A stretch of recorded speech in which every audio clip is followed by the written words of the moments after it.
Justice Hema committee నివేదికలో లైంగిక వేధింపులకు పాల్పడిన వారందరి పేర్లను బయటపెట్టాలంటూ films employees federation of Kerala దర్శకుల యూనియన్ డిమాండ్ చేసింది. ఈ మేరకు ఓ ప్రకటన విడుదల చేసింది.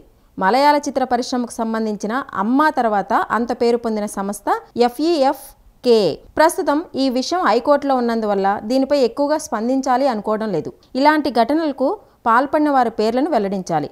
ఈ విషయంపై దర్యాప్తు చేసేందుకు రాష్ట్ర ప్రభుత్వం సిట్ను ఏర్పాటు చేయడాన్ని స్వాగతిస్తున్నాం. సరైన దర్యాప్తు చేసి ఇలాంటి వాటికి పాల్పడిన వారిని శిక్షించాలి అని ప్రకటనలో పేర్కొంది. ఒకవేళ FEFKలో ఉన్న సభ్యులు నిందితులుగా ఉండి విచారణలో నిజ నిర్ధారణ అయితే వారి అరెస్టు విషయంలో యూనియన్ ఎలాంటి జోక్యం చేసుకోదని స్పష్టం చేసింది. అమ్మా సభ్యులు రాజీనామా చేయడంతో ఇప్పటికైనా ఆ సంస్థలో మార్పు వస్తుందని ఆశిస్తున్నామని పేర్కొంది.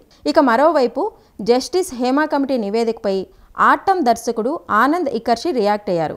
లైంగిక వేధింపుల గురించి తెలియజేస్తూ ఆట్టంను తెరకెక్కించినట్లు చెప్పారు. ఇది కేవలం ఒక సంఘటన ఆధారంగా రూపొందించలేదు. సినిమా రాసేటప్పుడు నా కథ ద్వారా లైంగిక వేధింపులు నేరమని చెప్పాలనుకున్నా.